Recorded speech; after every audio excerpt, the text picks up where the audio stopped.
way and that have caused us the problem that we find ourselves in. People have talked about opulence, display of, money, living, largesse in the lives of politicians, Madam Speaker. People carrying bundles of notes. Madam Speaker, this is something that must be condemned by all and sundry. Some of us have been ridiculed for not having, those loads and loads of cash.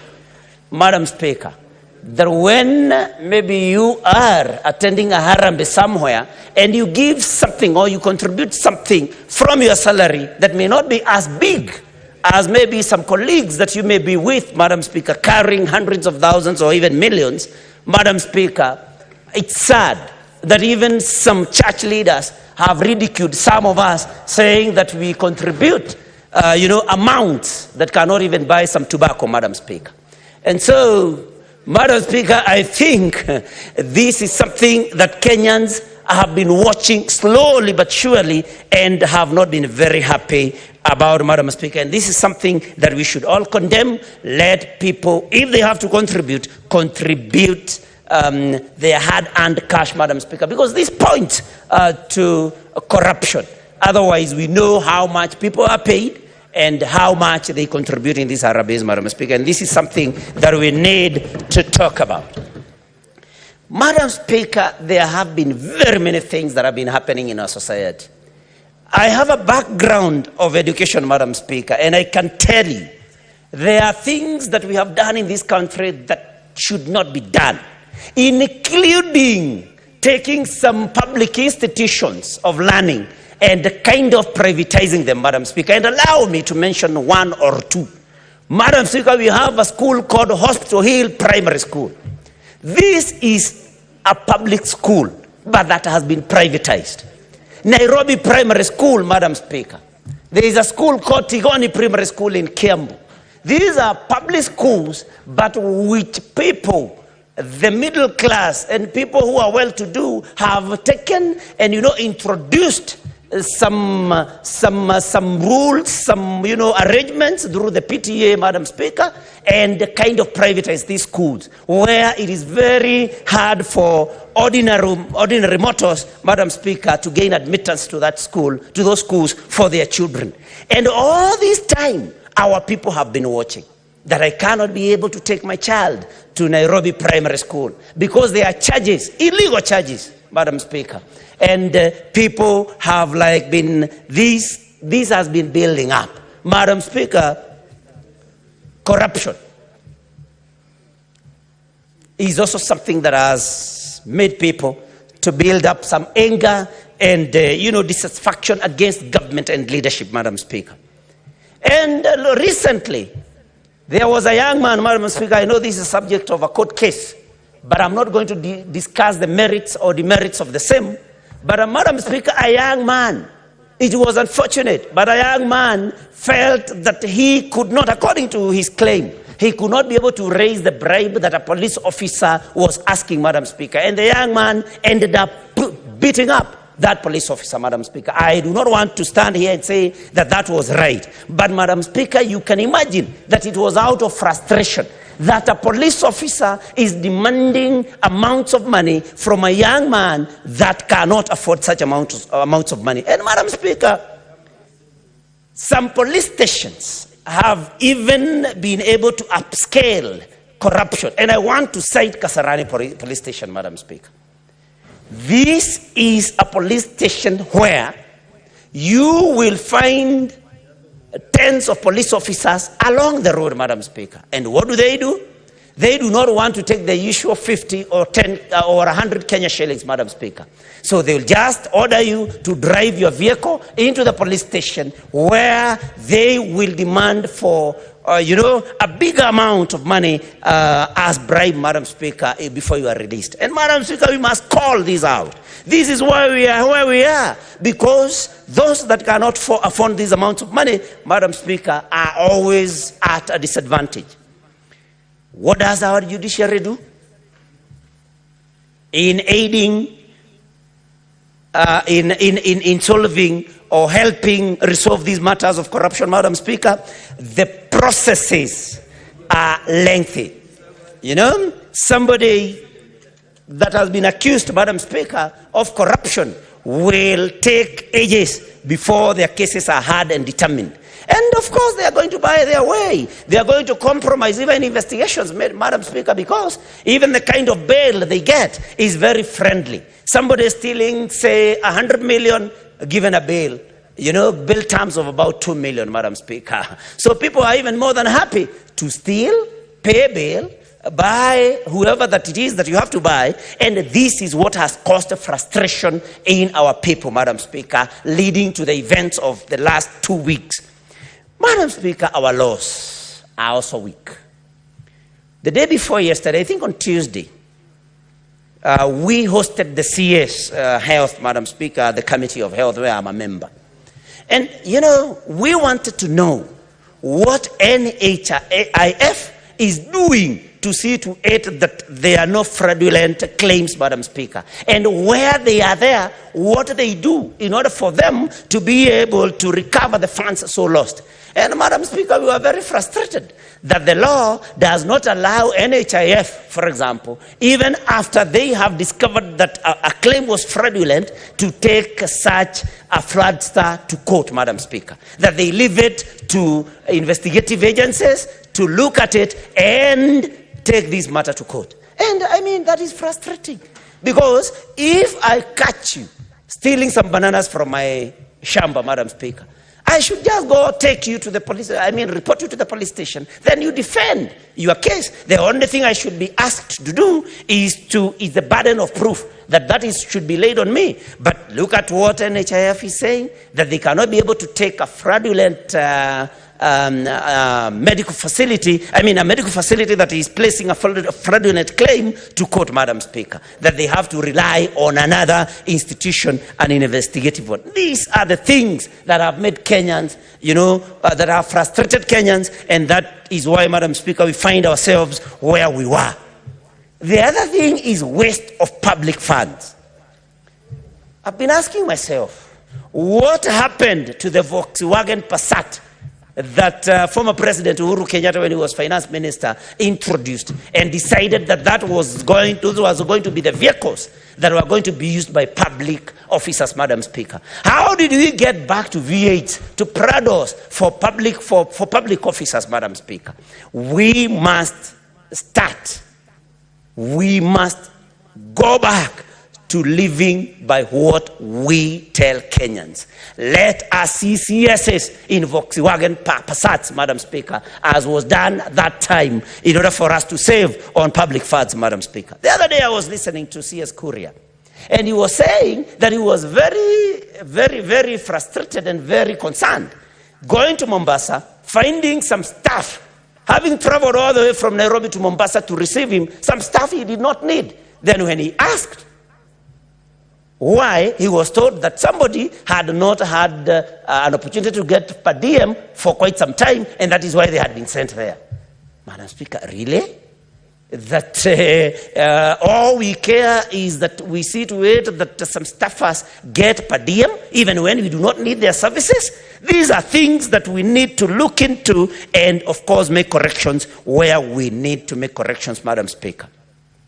Now, many colleagues here have talked about chief administrative secretaries, Madam Speaker. Of course, I know that we don't have any one of them serving.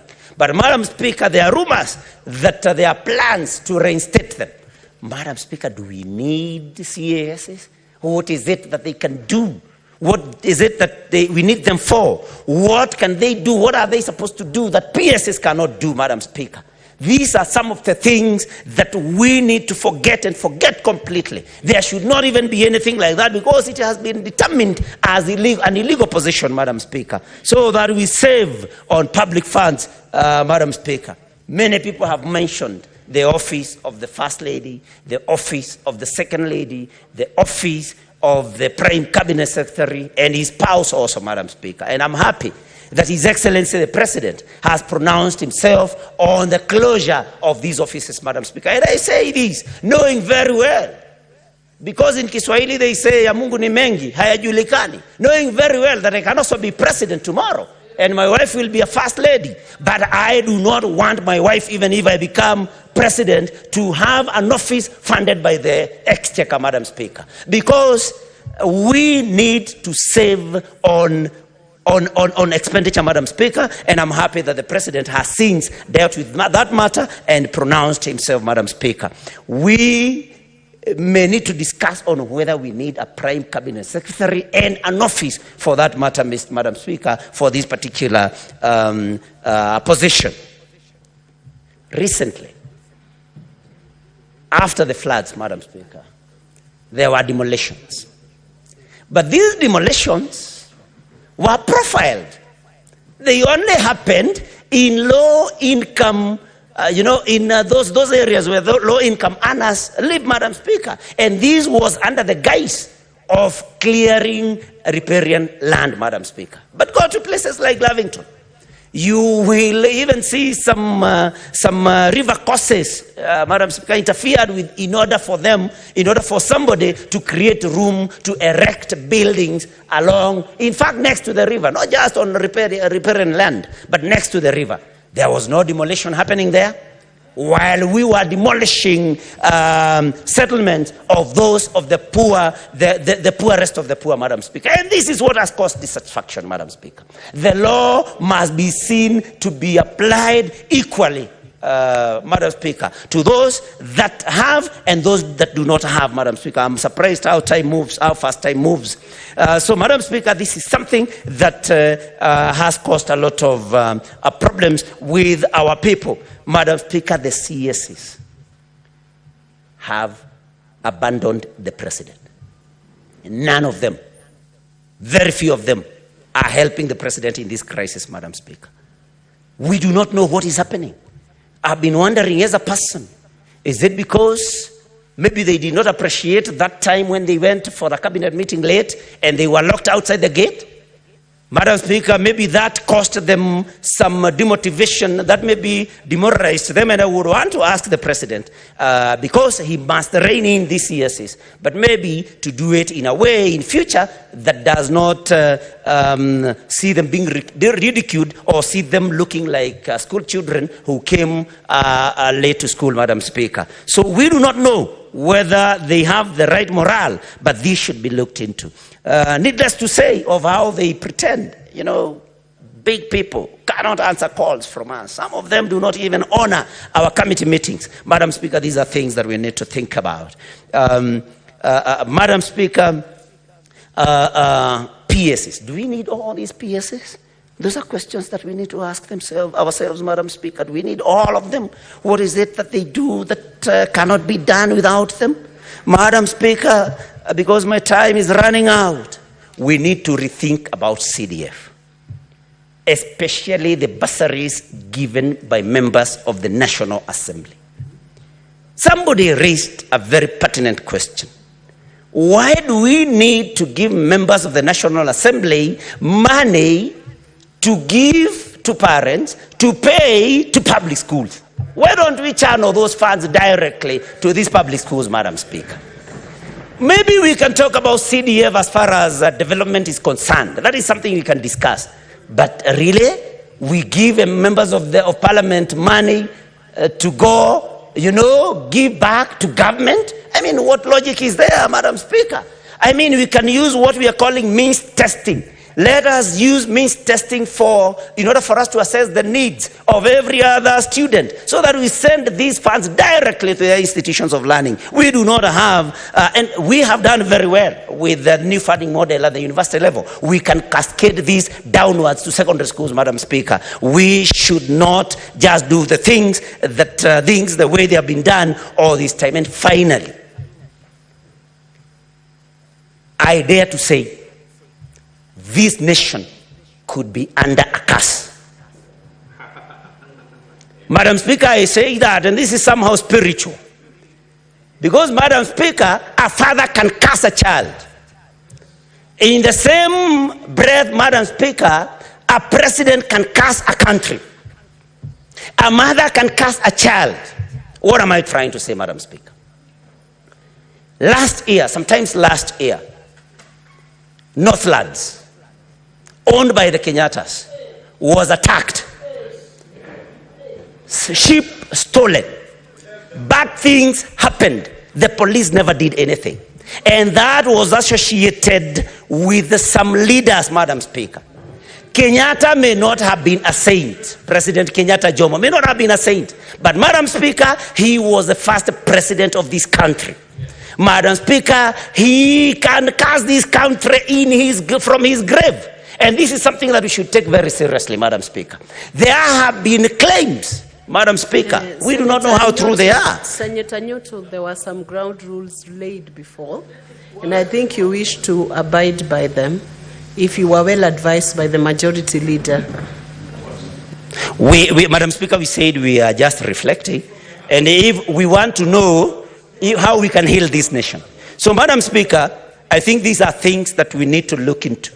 When the former President Uhuru Kenyatta claims, rightly or wrongly, that he's not getting his benefits, Madam Speaker, that's another curse that can befall us. When we are told that security has been withdrawn from the First Lady, Madam Speaker, this can also cause a curse. So what do I suggest that we do, Madam Speaker? Nyutu, let us... Senator Nyutu, the guidance I have given you is we were to avoid names in the debates so that you do not personalize. Okay. That was the ground rule that was given. Thank you, Madam Speaker. Then I'm well guided.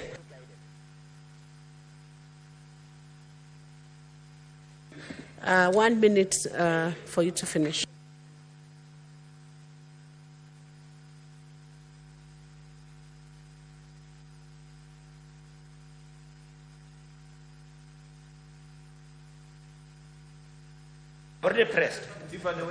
Thank you, Madam Speaker. I'm suggesting, Madam Speaker, because I love this country, and I cry for this country, Madam Speaker. Can we approach the people that I have mentioned? Can we apologize to them? Can we seek that they lift any curse that they may be having against this nation, Madam Speaker? Because we must speak, Madam Speaker. Let us approach these people. Tell them if we wronged you, we are sorry. If you have spelled any curse on this nation, we persuade you. We beseech you, please lift any such curse that may have been here, because we want our nation to heal, Madam Speaker, and we must do everything, whatever we do, whoever we talk to, but our nation must heal. Madam Speaker, I support, and thank you for even the extension of time. Thank you very much. Senator Catherine Muma, she's not here. Senator Asige. Thank you.